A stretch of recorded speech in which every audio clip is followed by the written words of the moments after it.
अस्सलाम वालेकुम रहमतुल्लाह।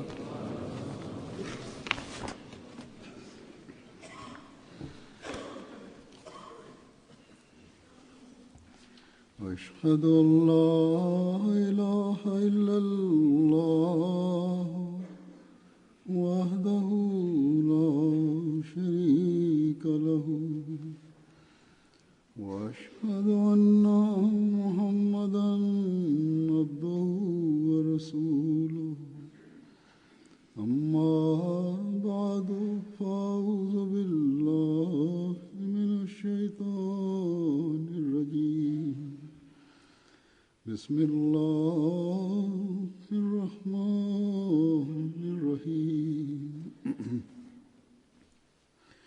अल्हम्दुलिल्लाहि रब्बिल आलमीन अर्रहमानिर रहीम मालिकि यौमिद्दीन इय्याका नअबुदु व इय्याका नस्तईन اهدنا الصراط المستقيم صراط الذين أنعمت عليهم غير المغضوب عليهم ولا الضالين।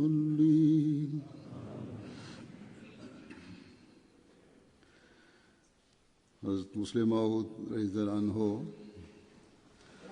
Bismillahirrahmanirrahim. Alifa mtukufu ayyadahullahu ta'ala ibn Aziz anasema kwamba Hazrat Muslim Maud radhiyallahu ta'ala anhu katika hutuba zake mbalimbali alikuwa akieleza nasaha za Sayyidina alayhi salatu wassalam na hikaya mbalimbali zilizoelezwa na Sayyidina alayhi salatu wassalam. Alikuwa akieleza, mimi pia niliwahi kueleza riwaya hizi. Leo pia nitazungumza kuhusu mada hii. Katika hutuba yake fulani Hazrat Muslih Maud radhiyallahu ta'ala anhu alieleza mada hii kwamba Mwenyezi Mungu anapotuma mjumbe wake, anapotuma manabii wake,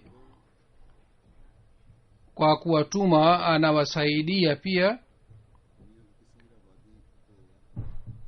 na kwa ajili ya kuthibitisha ukweli wao hata wingi wa dunia kwa sababu ya maovu yao. Ikiwa Mwenyezi Mungu akitaka kuadhibu katika hali hii, Mwenyezi Mungu hajali, anawaadhibu.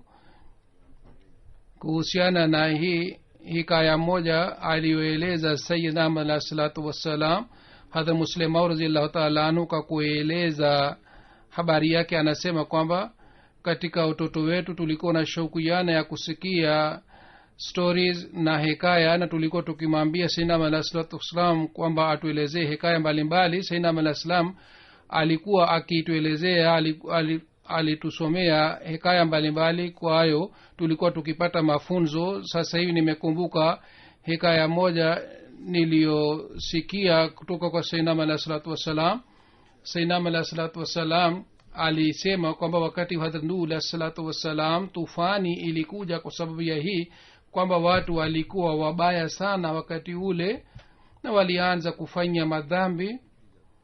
Kadiri walipoendelea kuzidi katika madhambi zao, thamani yao iliendelea kuanguka mbele ya Mwenyezi Mungu. Hatimaye siku moja, Azuri anasema hii ni hikaya, ni story, katika mlima moja kulikuwa mti, na juu ya mti kulikuwa mtoto wa ndege na mama wa ndege. Yule mtoto alienda mahali kwa ajili ya kutafuta chakula, lakini hakurudi, labda alikufa. Baadaye yule mtoto wa ndege akasikia kiu, na kwa sababu ya kiu akapata shida sana, na kwa hiyo akafungua mdomo wake. Kwa kuona hali yake, Mwenyezi Mungu aliwaamuru malaika wake kwamba niendeni huko ardhini na muonyeshe mvua, na muonyeshe mvua kiasi hiki kwamba maji yafike mpaka mtoto wa ndege juu ya mti malaika wakasema kwamba maji yakifika kule dunia nzima itakwisha, itaangamia. Mungu akasema kwamba mimi sijali kuhusu watu, kwa sababu hawa watu hawana thamani mbele yangu hata sawa na yule mtoto wa ndege ambaye ana kiu, kwa sababu watu wamekuwa wabaya sana kwa sababu ya madhambi yao. Wazuri anasema kwamba hii ni hikaya, ni story, lakini kuna funzo katika storia hii kwamba dunia inayokuwa bila ukweli, hata kama dunia nzima inakuwa na hali ya aina hii, haina thamani mbele ya Mwenyezi Mungu sawa na yule mtoto wa ndege. Hazuru anasema sisi tunapata funzo kwa kupitia hikaya hii kwamba tunatakiwa tuimarike katika ukweli na tuendelee kuchunguza vitendo vyetu, kwamba je sisi kwamba sisi je tulimpokea Sayyidina Muhammad sallallahu alaihi wasallam kwa ajili hii kwamba tutatanguliza dini juu ya dunia na tutafuta madhambi yetu na tutaimarisha mema. Je tunafanya hivi au la? Lakini sisi kwa sababu ya kupita muda mrefu, badala ya kupata maendeleo, sisi tunaendelea kuanguka chini. Ikiwa tunakuwa na hali hii, basi tunaendelea kuwa mbali na lengo letu la kujiunga na Sayyidina alayhi salatu wasalam. Katika hali hii Mwenyezi Mungu pia hatajali kuhusu sisi. Vile vile jambo hili halikufichika kwa watu kwamba hali ya dunia imekuwaje katika nchi chungu mzima. Hata raia na viongozi hawatimizi haki za wenzao kwa sababu ya hii ufisadi unapatikana. Na mahali ambapo hali hii yani ya ufisadi hali hii haipatikani au hali bado haijaharibika sana, kule pia kinyume na ridhaa ya Mwenyezi Mungu watu wanaendelea kuwa na mbali na Mwenyezi Mungu, hata kwa kuwa mbali kutoka kwake na kwa kwenda kinyume na mafundisho yake watu wanamfedhehesha Mwenyezi Mungu. Kule watu wanaendelea kuzidi katika uchafu kiasi hiki kwamba wanaunda kanuni kinyume na maumbile ya binadamu. Hata inasemwa kwamba yule ambaye haungani na kanuni hii, basi yeye ni kinyume na kanuni ya nchi. Matetemeko ya ardhi na tufani na ufisadi na mvua chungu mzima unayopatikana, na kwa sababu ya hii maafa yanapatikana. Ni kwa sababu ya hii kwamba dhambi zimezidi sana, na hii bado ni onyo, ni tambihi tu kutoka kwa Mwenyezi Mungu. Basi kuhusiana na hii pia wanajumuiya wamepewa jukumu kubwa sana kwamba wao waonye dunia na waeleze kwamba ikiwa dunia haikurekebisha hali yake, katika hali hii Mwenyezi Mungu ataleta maafa makubwa sana, anaweza kuleta maafa makubwa zaidi. Mwenyezi Mungu ajalie dunia iweze kupata akili. Kisha tunaona katika mambo ya siku hizi kuna jambo moja ambalo ni tangu zamani, kwamba duniani kwa ajili ya kupata haki zao watu wanazungumza, hata kama kwa ajili ya hii mwingine apate hasara kiasi gani, lakini watu wanataka haki zao. Muislamu mkweli anatakiwa awe na fikira ya aina gani, awe na wazo ya aina gani kuhusiana na hii? Kuhusiana na hii kuna tukio moja ambalo ni mwelekeo kwa ajili yetu. Hazrat Muslim Maud radhiyallahu ta'ala anhu anasema kwamba Sayyidina Muhammad alayhi salatu wasallam alikuwa akieleza kwamba sahaba moja alileta kwa ajili ya kuuza farasi yake, na akasema kwamba bei ya farasi ni 200. Sahaba mwingine ambaye alikuwa na nia ya kununua akasema mimi siwezi kukubali farasi kwa bei hii, kwa sababu bei ya farasi ni mara 2 zaidi kuliko uliosema. Huyu sahaba akasema kwamba inaonekana kwamba wewe hujui thamani ya farasi ni nini, ndio maana umesema farasi bei ndogo. Kwa hiyo akakataa kwamba hawezi kununua kwa bei hii, lakini mwenye farasi akasema kwamba ikiwa bei ya farasi si zaidi ya hii, mimi kwa nini nichukue bei zaidi? basi wakaanza kujadili mpaka wakalazimika kumwomba mtu mwingine ili afanye uamuzi baina yao. Hii ndiyo ni hali ya masahaba walikuwa wanayo katika Islam. Kila mmoja badala ya kusisitiza kuhusu haki yake anatakiwa atoe haki za wengine, atimize haki za wengine. Ikiwa hali hii inaanza kupatikana, basi maandamano yote yanayofanywa maandamano haya yote yatakwisha.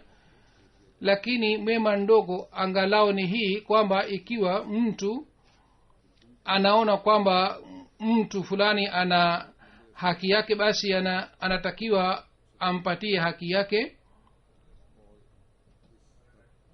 Lakini kwa kuwa na hali hii kwamba kwa sababu mimi napata faida kutoka katika kitu hiki na sasa mimi nimeona kwamba hii ni haki yangu, katika hali hii hatuwezi kumpatia haki hii mwenye haki. Wazo hili ni mbaya sana. Azuri anasema siku hizi katika nchi za maendeleo, mahali ambapo watu wamepewa haki ya kufanya maandamano, wao pia wametoa uamuzi hii bila kufanya utafiti kamili. Siku hizi kwa mfano katika Ulaya, hususan katika Uingereza, madaktari wamefanya maandamano kwa sababu ya hii. Wagonjwa wamepata usumbufu sana. Madaktari kwa ajili ya kupata haki zao wamekataa kuwatibu wagonjwa. Hata si hii tu, bali kwa sababu ya maandamano yao wanacheza kwa maisha ya wagonjwa. Azura anasema kwamba nakumbuka nilipokwenda kutembelea nchi ya Japan, padri moja ambaye alionekana ni mtu mwema, yeye aliniuliza swali moja kwamba maelezo ya amani ni nini, namna gani tunaweza kuleta amani katika jamii. Mimi nimeuliza swali hili kwa watu wote, lakini sikupata majibu mazuri. Azura anasema nikamwambia kwamba Islam inatufundisha kwamba unachopenda kitu upende kile kitu kwa ajili ya mwenzako pia. Utakapofanya hivi, basi mtatimiza haki za wenzenu, na wakati mtakapotimiza haki za wenzenu, amani pia itapatikana na mtakuwa dalili ya usalama kwa ajili ya wenzenu. Akasema kwamba nimependa sana maelezo haya kwa sababu mara ya kwanza nimesikia maelezo ya amani. Hazuru anasema siku hizi Islam pekee inaweza kutuonyesha njia ya mwelekeo na njia ya mwongozo, na bila kuonyesha mifano yake sisi hatuwezi kuvuta dunia upande wetu.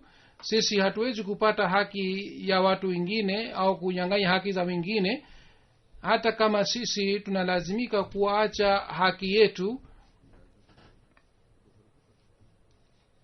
Hivi amani itapatikana na haitakuwa hasara ikiwa tunaacha haki yetu kwa ajili ya wengine katika hali, kwa sababu tutatimizana haki. Katika hali hii mwenzetu pia hatakubali haki yetu.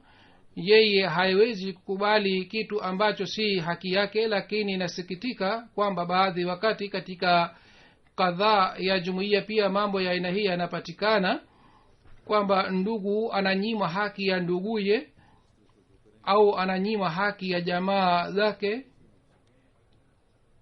Ikiwa sisi sote tunaanza kuzingatia jambo hili, mambo yote ya kadhaa yatapungua.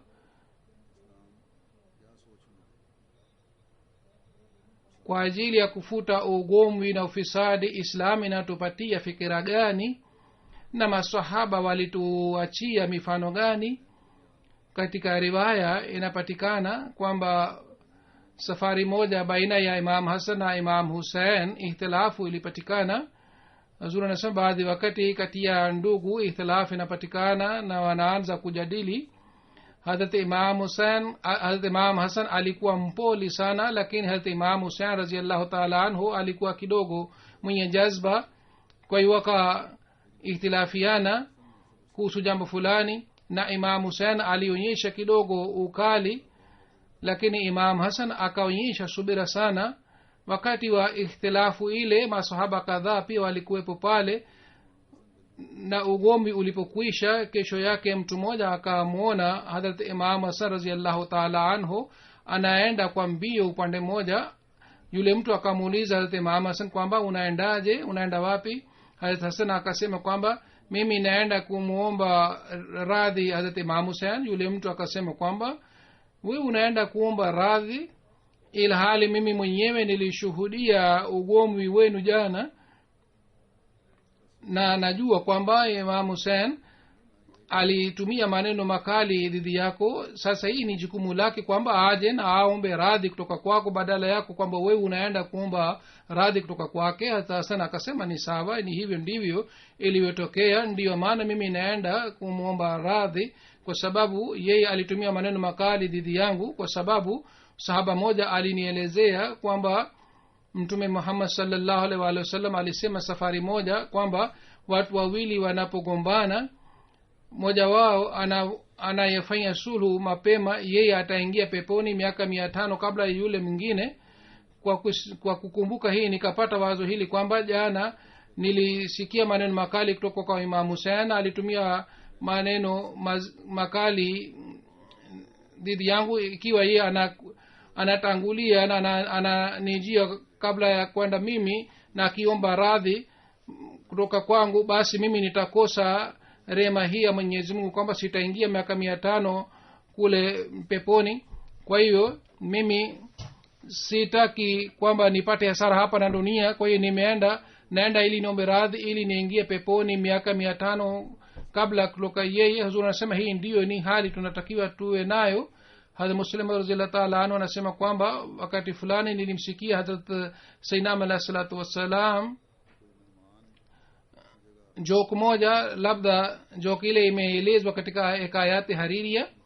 Sayyidina alayhi salam alikuwa akieleza kwamba mgeni mmoja alienda kwa ajili ya kuoga bafuni, na mwenye bafu aliteua watumishi kadhaa kwa ajili ya kuwasaidia wageni, kwa sababu katika nchi ile watumishi walikuwa wakiwasaidia wageni wakati wa kuoga. wakati yule mgeni alipoenda kwa ajili ya kuoga, mwenye bafu alikuwa hakuwepo pale.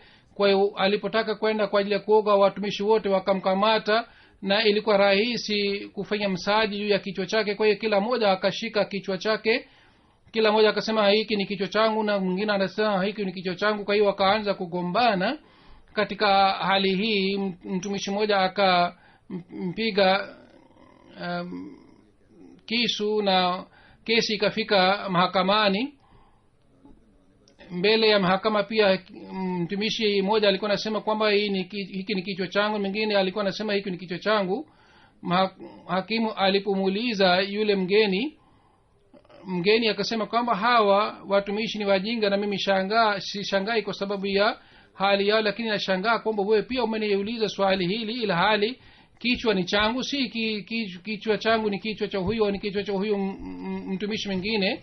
Hadrat Masih Maud alayhi salatu wasalam alikuwa akitoa mfano huu kwa sababu ya hii kwamba ufisadi wa dunia ni ufedhuli tu, hakuna swali langu la kwako. mtu mmoja anaposema kwamba mimi ni Abdullah, ya muradi wake ni kwamba yeye hamiliki kitu chochote. basi Muislamu mkweli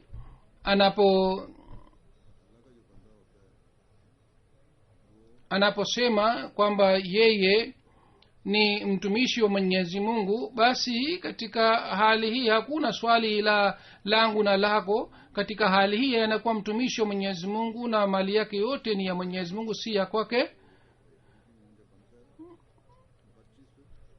yani aliposema Abdullah vitu vyote ni vya Mwenyezi Mungu, si vyake. anapokuwa wa mtumishi wa Mwenyezi Mungu, mradi wake ni kwamba anasema kwamba mali yake yote ni kwa ajili ya Mwenyezi Mungu. baada yake hakuna swali la kwamba kitu hiki ni changu na kitu fulani ni chako. Hazrat Muslim anasema sombeni Qur'ani tukufu kuhusu mtume Muhammad sallallahu alaihi wasallam. neno Abdullah limetumika kama ilivyoelezwa kwamba lamma kama Abdullahi, basi kwa kuwa mtumishi wa mwenyezi mungu sisi hatumiliki kitu chochote bali vyovyote ni vya mwenyezi mungu. ndiyo maana ndani ya qurani tukufu imeelezwa waziwazi kwamba sisi tumenunua mali na nafsi za waaminio. jamaa na rafiki wanakuwa chini ya nafsi na vitu vingine vinakuwa chini ya mali. hivi ni vitu viwili ambavyo mtu anamiliki, na mwenyezi mungu anasema kwamba sisi tumeshanunua vitu hivi vyote kutoka kwa waaminio, yaani tumenunua mali yao na nafsi yao pia. maana yake ni hii kwamba nyinyi hamtakiwi mugombane kwa sababu vitu hivi vyote ni vyangu, nyinyi hammiliki vitu hivi. kwa hiyo msigombane kwamba kitu hiki ni changu na kitu fulani ni chako. hakuna swali langu na lako. nyinyi kwa ajili ya kupata malengo yenu mufanye juhudi sana na muache mambo haya yote. kwa hiyo kwamba mtu fulani kwa nini amekuwa rais, huzuri anasema hapa mambo ya uchaguzi yamezungumzwa. baadhi wakati wanasema kwamba kwa nini mtu fulani ameteuliwa kuwa imamu wa msikiti, kwa nini mtu fulani ameteuliwa kuwa mwenyekiti wa jumuiya, kwa nini mtu fulani ameteuliwa kuwa katibu, kwa nini mtu fulani hakuchaguliwa. au madamu mtu fulani hachaguliwi kuwa imamu wa sala, hatuwezi kusali swala nyuma ya imamu mwingine. huzuri anasema kwamba mambo haya ninayoeleza si kwa ajili ya kusikia tu. watu wengine labda watafikiria kwamba mambo haya yalipatikana wakati wa Hazrat Muslim Maud radhiyallahu ta'ala anhu, na siku hizi watu wa aina hii hawapatikani. huzuri anasema bado hata mimi napata mashitaka ya aina hii. wakati wa Hazrat Muslim Maud radhiyallahu ta'ala anhu maswahaba walikuwepo ambao walikuwa wakirekebisha watu wa aina hii wanaokuwa na tabia ya aina hii. lakini sisi ambao tunaendelea kuwa mbali na zama ya unabii katika zama hii na tutaendelea kuwa mbali zaidi katika siku zijazo, basi sisi tunatakiwa tuzingatie jambo hili sana. nimeshawahi kukumbusha kuhusu hii na tunatakiwa tuwe waangalifu sana kuhusiana na hii. tunatakiwa tuelewe zaidi jambo hili kutoka zamani kwamba namna gani tutatimiza haki ya kuwa Abdullah na namna gani tutaacha majivuno yetu na kibri yetu, na tutafanya bidii kwa ajili ya kupata ridhaa ya Mwenyezi Mungu. wakati wa uchaguzi pia maswali ya aina hii yanapatikana. wakati uamuzi unatolewa dhidi ya kura za watu kwa sababu mbalimbali, tena maswali ya aina hii watu wananiandikia, mwaka huu ni mwaka wa uchaguzi.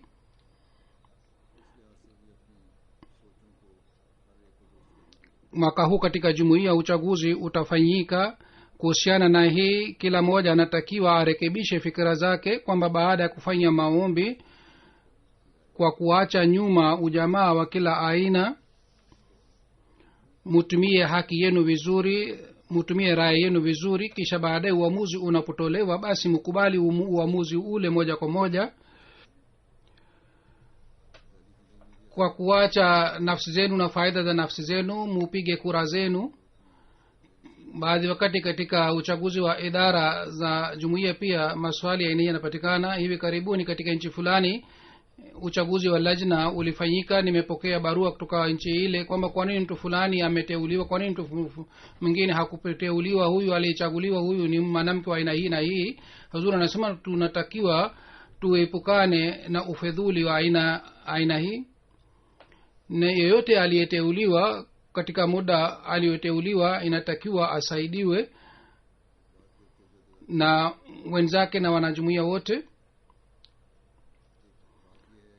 kisha kwa kutukumbusha kuhusu jambo fulani, Hazrat Muslim radhiyallahu ta'ala anhu amesema kwamba kuna jambo moja kwalo mwaminiwa anatakiwa kwamba kwa nia safi afanye bidii na atimize kazi yake, na badala ya kuwapatia hasara watu wengine, wawe viongozi au wengine, na msitegemee watumishi wenu tu au wafanyakazi wenu tu, bali nyinyi wenyewe pia moja kwa moja mchunguze kazi ile na mujishirikishe katika kazi ile, ndipo kazi inaweza kufanyika vizuri. Hazrat Muslim Maud radhiyallahu ta'ala anhu anasema kwamba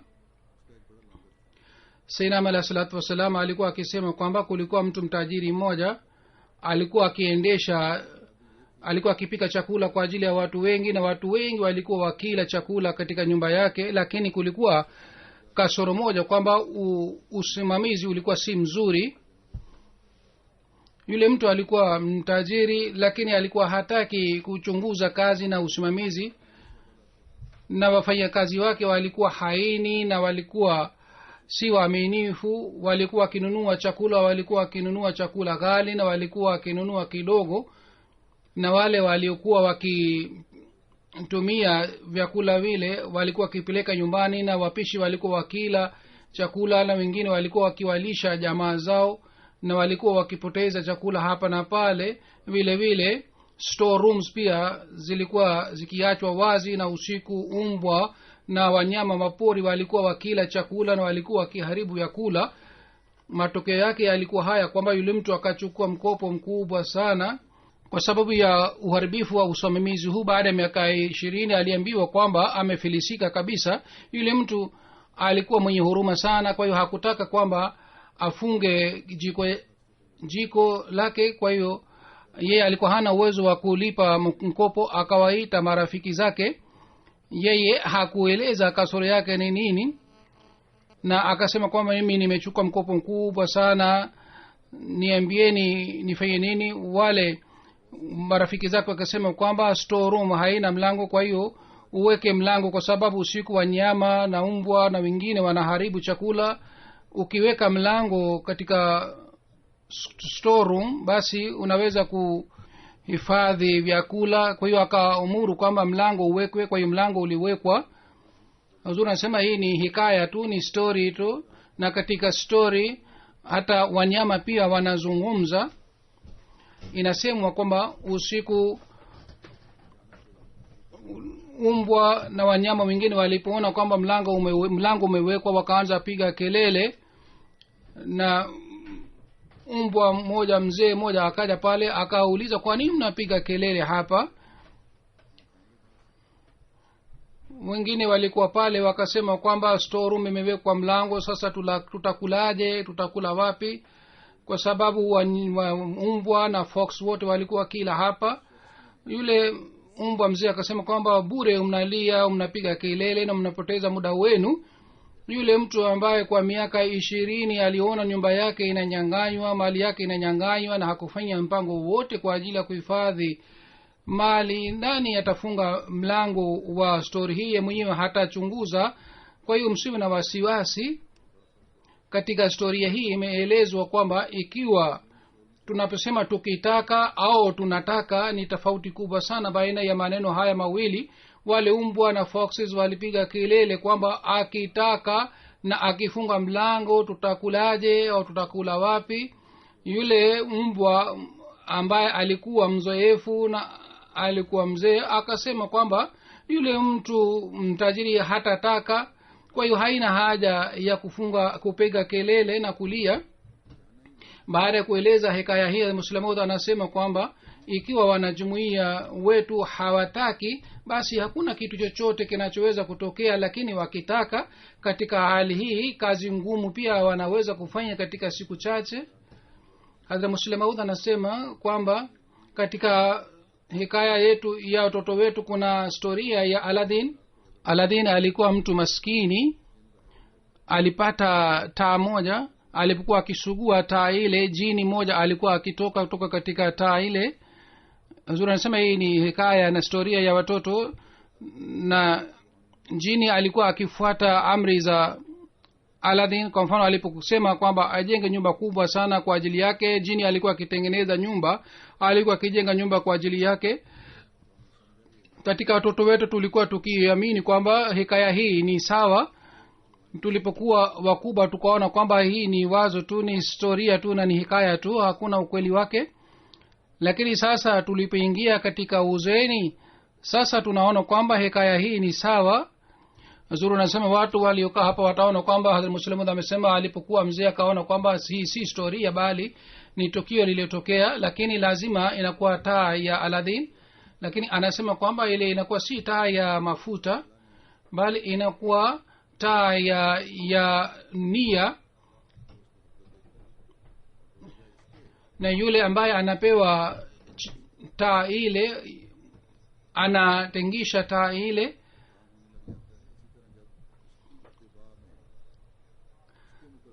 Kama Mwenyezi Mungu anasema kun, vile vile kwa kumfuata Mwenyezi Mungu sawa na kanuni yake, kwa kufuata amri zake zote, tunasema mkumbuke masharti haya yote, na kwa kumuomba yeye na kwa kuomba msaada kutoka kwake. Mwanadamu anaposema kun, kazi ile inafanyika kwa ajili yake. Ilmuradi katika watoto wetu tulikuwa tukiamini taa ya Aladdin, lakini katika ujana wetu tuliona kwamba hii ni historia tu, lakini tulipokuwa mzee tukaona kwamba historia hii Aladdin ni kweli, lakini historia hii ni mfano tu, na taa ile si taa ya mafuta bali ni taa ya nia ya kufanya kazi. Na taa ile inaposuguliwa basi kazi kubwa inafanyika bila kuwa na tatizo lolote. Hazuru anasema kila mmoja wetu anatakiwa awe na wazo la aina hili, kwamba sisi hatutakiwi tuseme kwamba tunataka tufanye hivi, bali tunatakiwa tuseme tutafanya hivi, na kwa kutumia uwezo wetu wote tutafanya kazi hii na tutaomba msaada kutoka kwa Mwenyezi Mungu. Wapo watu wengine ambao wanataka kufanya kazi fulani. Baadhi wakati watu wanataka kufanya kazi fulani, lakini hawawezi kufanya kwa sababu wao hawataki kwa moyo wao wote, wala hawatimizi masharti yote yaliyoelezwa hapa, na wao hawapati nia halisi wala hawafanyi bidii, bali moyoni mwao wanataka kufanya jambo fulani. Hususan nachukua mfano moja huu, kwamba inapokuja swali la swala, watu wengi wananijia wanasema niombe, tunataka tusali swala bila kukosa, lakini hatufanyi hivi. Hazuru sema wanapotaka kufanya kazi nyingine wanafanya kazi ile, lakini wanataka kusali swala, lakini hawataki kwa moyo wao na hawatimii uwezo wao kwa ajili ya kufanya hii, wala hawaombi msaada kutoka kwa Mwenyezi Mungu. Ndiyo maana hawazoeki katika kusali swala, hawapati uzoefu wa kusali sala, kwa sababu wao hawataki kwa moyo wao. Pengine haiwezi kutokea hivi kwamba mtu atake kitu kisha isitokee, asiwezi kufanya. Wao wanaona kwamba kazi ya dunia ni muhimu zaidi kuliko sala, ndiyo maana hawezi kusali swala bila kukosa. Pengine haiwezi kutokea hivi kwamba mtu anakuwa na nia halisi, anafanya juhudi na anatumia uwezo wake pia, kisha kazi ile isifanyike, bali inakuwa uwivu wa mtu na inakuwa kutokujali kuhusu jambo ile, na wanasema kwamba sisi tunataka kufanya hivi lakini hawawezi kufanya hivi. Hazuru nasema kwamba Hazrat Muslim Maud anaeleza tukio moja kwamba katika watoto wetu tulikuwa tukisikia hikaya moja katika watoto wetu, na kwa kusikia hii tulikuwa tukicheka, bali hikaya hii ilielezwa kwa ajili ya kulia, si kwa ajili ya kucheka. Katika hikaya hali ya Waislamu siku hizi imeelezwa, lakini yule alieleza kisa hiki ameeleza hali ya Waislamu ili washekhe wasianze kumsumbua. Kisa ile ni hivi. Hazur anasema hata kama mwanajumuiya pia anafanya vitendo vya eneo, yeye pia anatakiwa awe mwangalifu.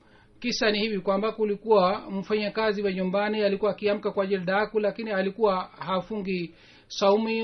Watu wa nyumbani wakaona kwamba anaamka kwa ajili ya kuwasaidia, lakini alikuwa hafungi saumu. Kwa hiyo mama wa nyumba akasema kwamba kwani tunamsumbua, hafungi saumu, kwa hiyo mimi mwenyewe nitapika daku. Baada ya kama siku 2-4 mwenye nyumba mama akamwambia kwamba ewe binti, usiamke kwa ajili ya daku, sisi wenyewe tutatayarisha daku yetu bure, unapata usumbufe, haina haja ya kupata usumbufu huu. Kwa kusikia hii yule mfanyakazi binti akamuona mama kwamba huyu ananiambia nini. Akasema, bibi, mimi sisali swala, sifungi saumu, ikiwa mimi sili daku, je mimi niwe mkafiri kabisa? Kwa hakika kwa sura ya hakika hali ya Waislamu imeelezwa ambao hawazingatii swala, anasema kwa maneno mengine mnaweza kueleza hikaya hivi kwamba mkimuuliza muislamu yeyote, anazungumza sasa hapa kuhusu jumatul wida ya ramadhan, hata wakati wa kila swala hali hii inapatikana. Ukimuuliza kwamba kwa nini unapata shida kwa ajili ya kusali jumatul wida ya ramadhani ikiwa hukusali juma zingine, hata kama husali juma hii haina madhara, yule mtu ataanza kumuona kwa kushangana, atamwambia ewe ndugu yangu unasema nini? Kila siku mimi siji kwa ajili ya kusali swala, mimi sifungi saumu. Iki mimi sikusali swala ya Ijumaa ya mwisho ya Ramadhani, je mimi nimemkafiri kwa kutokufanya hivi? Basi hii ni hali kwamba kwa kusali swala moja watu wanaona wameshatekeleza majukumu yao. Hikaya hii ni kwa ajili ya wale watu ambao wanaona kwamba kwa kusali moja wanatimiza majukumu yote, na wao ambao hawaswali swala kila siku wanakuwa watu wa kundi hili. Swala 5 ni lazima kwa ajili ya kila muislamu, na kwa ajili yake inatakiwa mpango ufanywe. Pengine wao waseme kwamba wao si balehe, wao hawana akili, ni sawa kama hawaswali katika hali, lakini ikiwa wao ni balehe na wana akili, basi wanalazimika kusali swala 5 bila kukosa.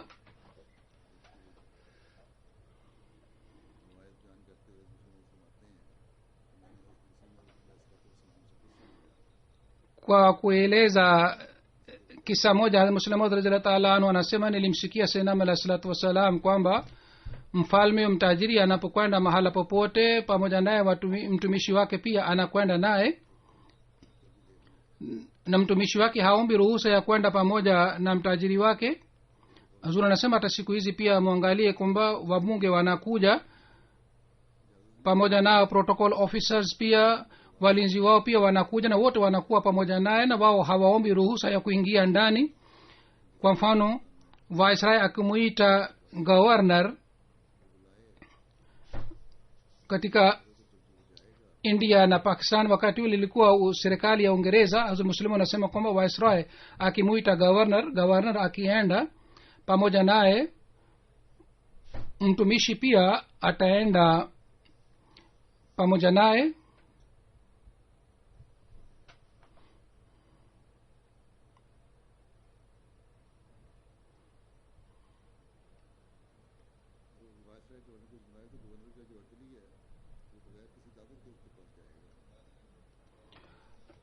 Yani mtumishi wa governor pia ataenda pamoja naye bila mwaliko yoyote.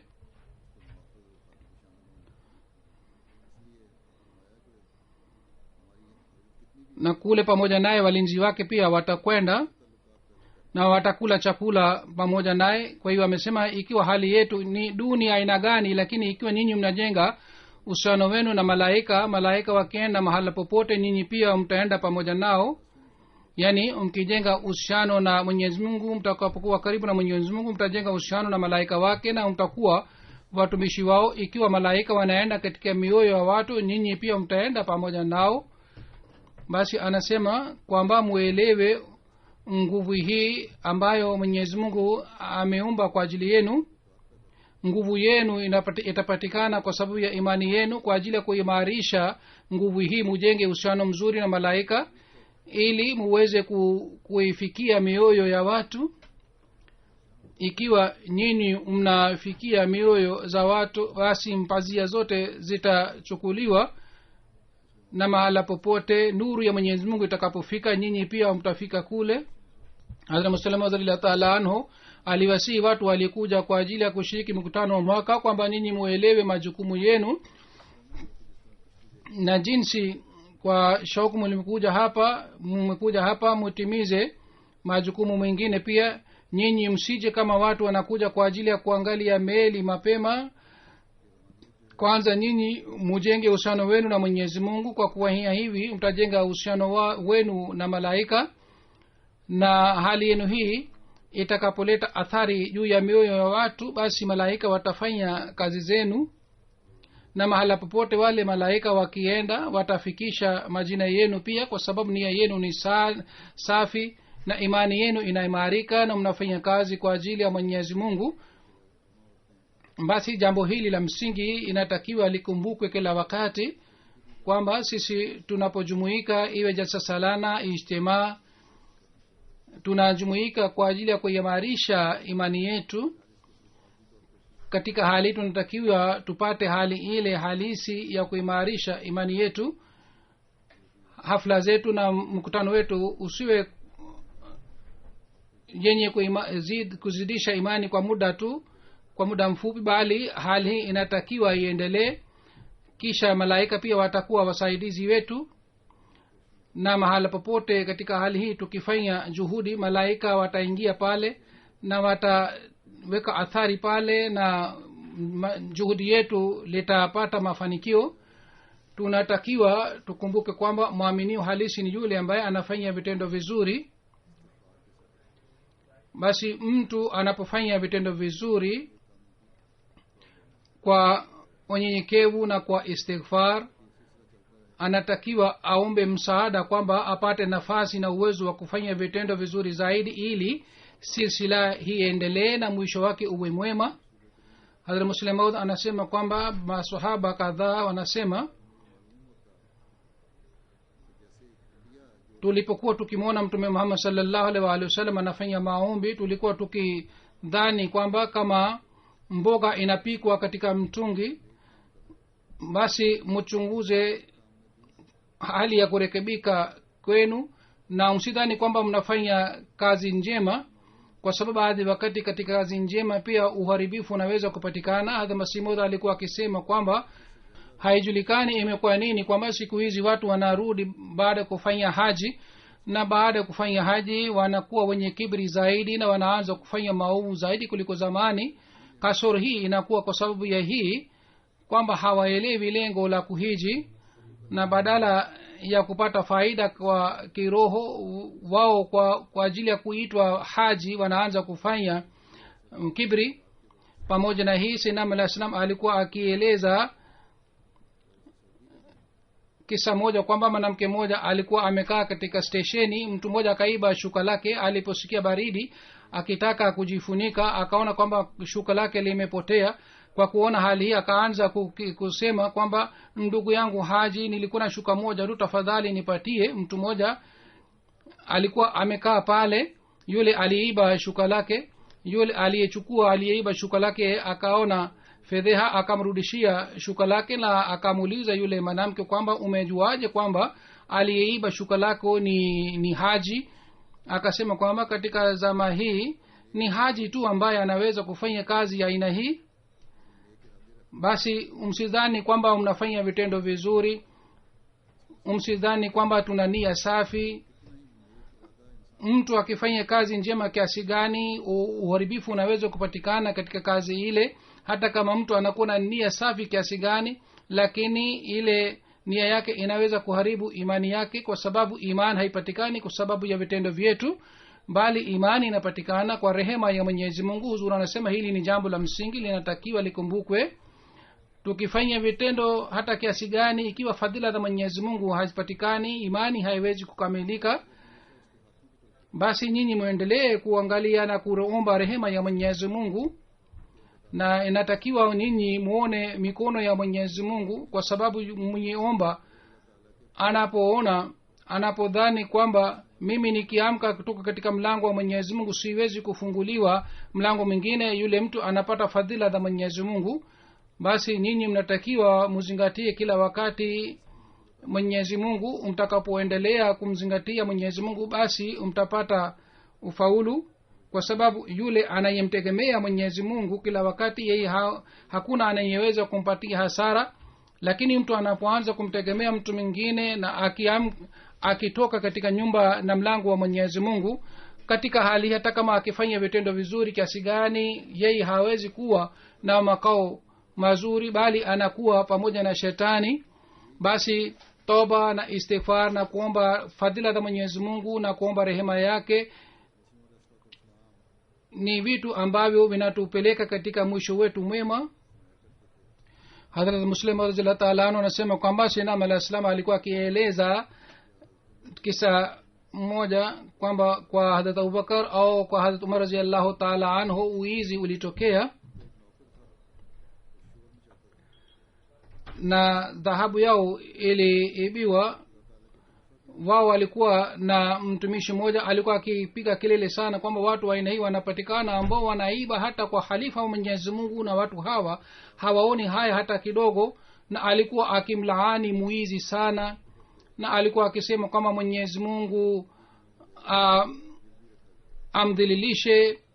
Na utafiti ulipofanywa ikajulikana kwamba dhahabu ile iliwekwa rahani kwa myahudi moja, na myahudi alipoulizwa kama umepataje dhahabu hii, myahudi alitaja jina la yule mtumishi alikuwa akipiga kelele sana na alikuwa akimlaani muizi. Ni yeye ambaye aliweka dhahabu ile kwa myahudi. Kwa kulaani kwa mdomo na kwa kudai madai ya utii si kitu chochote. Pengine hata baadhi wakati yule ambaye anadai kwa mdomo wake anaweza kuwa mnafiki mkubwa.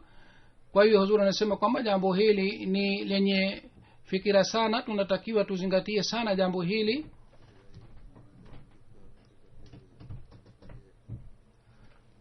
Hazrat Muslim radhiyallahu ta'ala anhu anaeleza hali ya mdui mmoja wa jumuiya ambaye alisema mbele yake kwamba sisi tumenuia kwamba sisi tutangamiza jumuiya. Hazrat Muslim anasema kwamba mimi pia nilikuwa na uwezo kumjibu hivi kwamba iko na uwezo basi uangamize jumuiya, bali nikamwambia kwamba kuangamiza au kutokuangamiza ni kazi ya Mwenyezi Mungu. Ikiwa Mungu anataka kutuangamiza sisi, nyinyi hamtakiwi mfanye juhudi yoyote, Mungu mwenyewe atatuangamiza. Lakini ikiwa Mwenyezi Mungu anataka kutubakisha, hakuna yeyote ambaye anaweza kutuangamiza. Muslimu anasema kwamba ni uchamungu tu ambao unamsalimisha mtu katika madai haya kwamba mimi nitafanya hivi na hivi. Ikiwa mtu anakuwa na uchamungu hawezi kufanya madai ya aina hii. Kwa hiyo Muslimu anasema kwamba ikiwa Mungu anataka kutusalimisha, nyinyi hamwezi kufanya kitu chochote. Amesema kwamba ni uchamungu tu ambao unaweza kumwokoa mwanadamu katika madai ya aina hii, na madai ya aina hii hayana faida hata kidogo. Hazrat Masih Maud al-Islam alikuwa akisema kwamba katika Kadhian, katika sehemu nyingine kolera ilienea sana. Mtu mmoja akasema kwamba watu wanakufa wenyewe, kolera imeenea sana na wanakula chakula sana, wanakula kwa shiba sana, na hawajali kwamba siku hizi kuna kolera imeenea sana. Na mimi nakula chapati moja tu, lakini hawa watu wanakula chakula sana, na kisha baadaye wanakufa. Kesho yake jeneza ingine ilikuja, mtu mmoja akasema huyu ni jeneza ya nani? Watu wengi walikuwa pale, walikuwa wakimsikia huyu mtu ambaye alikuwa akipiga kelele kila siku. Mmoja akasema kwamba huyu ni jeneza ya yule mtu ambaye alikuwa anasema anakula chapati moja tu. Hazuri anasema hakuna faida ya madai aina hii kwamba tutafanya hivi na hivi na hivi. Ndiyo anayosema Mwenyezi Mungu tunaweza kusema kwamba itatokea hivi. Unyenyekevu si maana yake hii kwamba anayosema Mungu tufiche. Mwenyezi Mungu amesema kataballahu la ana wa rusuli, yani sisi tumejilazimisha kwamba sisi na mitume wetu watapata ushindi. Mtu akisema kwamba yeye atatuangamiza, naweza kumwambia kwamba ikiwa kuna swali la uwezo wangu mimi siwezi kusema kitu chochote, lakini ikiwa umesema maneno haya kuhusu jumuiya, haiwezi kutokea hivi. Jumuiya lazima itapata ushindi.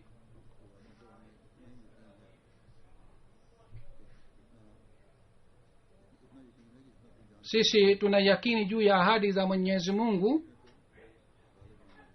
Kama sisi tuna yakini juu ya nafsi zetu hata zaidi ya hii, lazima jumuiya itapata ushindi. Ushindi huu upatikane katika maisha yetu au baadaye, lakini sisi kwa ajili ya kupata baraka ya ushindi huu tunatakiwa tuimarike katika uchamungu, ili kizazi baada ya kizazi chetu uchamungu uendelee kubaki. Ikiwa sisi hatuwezi kuona ushindi, angalau vizazi vyetu vione, vishuhudie ushindi. Hazuru anasema namna gani tunatakiwa tufanye maombi na usumbufu unaopatikana juu ya jumuiya, namna gani tunaweza kutoka katika hali hii. Kwa kueleza mada hii, Muslimu anasema kwamba Sayyidina Muhammad sallallahu alikuwa akisema kwamba mapenzi ya hali ya juu ni ile inapatikana pamoja na mtoto na mama. baadhi wakati maziwa hayapatikani katika matiti ya mama, lakini mtoto anapolia maziwa yanapatikana. basi kama bila kulia mtoto maziwa hayapatikani katika matiti, vile vile mwenyezi mungu pia amelazimisha rehema yake kwa ajili ya kumlia mwanadamu anapolia, basi maziwa ya rehema inaanza kushuka. basi kama niliyosema, nyinyi umatakiwa kwamba nyinyi mufanye juhudi sana, lakini si juhudi ile kama mnafiki anafanya. kisha baada ya kufanya juhudi mufanye maombi sana. tunatakiwa tufanye maombi sana. hadhrat Muslim radhiyallahu ta'ala anhu alisihi wanajumuia kwamba wafunge saumu 7 na wafanye maombi. miaka michache iliyopita mimi pia nilisema kwamba wanajumuia wanatakiwa wafunge saumu, na baadhi wapo hata mpaka leo wanafunga saumu. angalau sasa sisi tunatakiwa tufunge saumu 40. hata kama tunafunga kila wiki saumu moja, tunatakiwa tufunge saumu 40 na tufanye maombi sana na tusali nafali na tutoe sadaka, kwa sababu hali inayopatikana dhidi ya jumuiya sehemu kadhaa upinzani unaendelea kuzidi sana. sisi tutakapolia mbele ya Mwenyezi Mungu, kama kwa sababu ya kulia kwa mtoto maziwa yanapatikana katika matiti ya mama, vile vile msaada wa Mwenyezi Mungu utashuka kutoka mbinguni kwa ajili yetu, na vizuizi vinavyopatikana katika njia zetu vitaondolewa kama zamani viliondolewa. Hadhrat Muslim anasema kwamba shida kadhaa ni za aina hizi, kwamba sisi hatuwezi kuondoa shida zile. sisi hatuwezi kushika ulimi wa mdui na kalamu ya mdui. ulimi wao na kalamu yao inaeleza ambayo sisi hatuwezi kusikia. Hazur anasema siku hizi tunapoona maneno machafu yanasemwa dhidi ya Sayyidina alayhi salatu wassalam, na wanatangaza kwa kutoa maneno machafu, na wakati wa Hadhrat Muslim wanajumuia walikumbushwa, ila hali ulikuwa serikali ya Uingereza, lakini hata wakati ule pia sisi hatukusikilizwa na serikali, walikuwa kama mabubu. Hadhrat Muslim anasema kwamba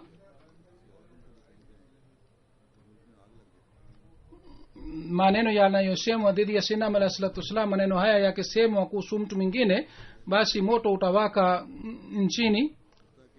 lakini maneno yale yanasemwa dhidi ya Sayyidina alayhi salatu wasallam, lakini wanaosema maneno haya machafu hawakamatwi. ila hali Hadhrat Muslim anasema nimepata taarifa mpaka hapa kwamba wapinzani wanasema hivi kwamba maofisi wametuhakikishia kwamba yoyote mnaweza kusema kuandika dhidi ya wanajumuia muandike, hamtakamatwa. Huzuri anasema hii ndiyo ni hali jumuia ilitendewa hivi, lakini wakati wa kila upinzani jumuia iliendelea kupata maendeleo.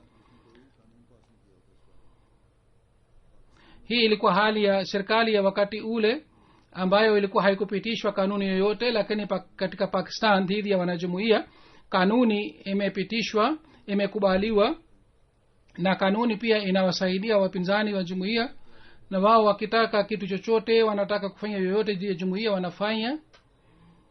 yoyote wanayotaka kusema dhidi ya Sayyidina alayhi salatu wasallam wanasema. wanawadhulumu wanajumuiya, wanawasubu wanajumuiya. hata mahakama pia siku hizi inatoa hukumu ya adhabu dhidi ya wanajumuiya. sasa sisi tunatakiwa tulie zaidi mbele ya Mwenyezi Mungu, hasusan wanajumuiya wa Pakistan wanatakiwa wawe wangalifu zaidi kuhusu hii. kwa kujihalisisha muiname mbele ya Mwenyezi Mungu, musali nafali, mutoe sadaka na musali nafali na mufanye maombi. bila maombi na bila kuamsha rehema ya Mwenyezi Mungu sisi hatuna njia nyingine yoyote. Mwenyezi Mungu hususan wale jumuiya ambao wanadhulumiwa na sumbuliwa na mahali ambapo wanatendewa hivi, wale wanajumuiya waweze kufanya maombi ya aina hii. na wanajumuiya wengine wanaoishi katika nchi mbalimbali, wao pia wanatakiwa wazingatie maombi. mwenyezi mungu awajalie wanajumuiya hawa wote waweze kufanya hivi. amin.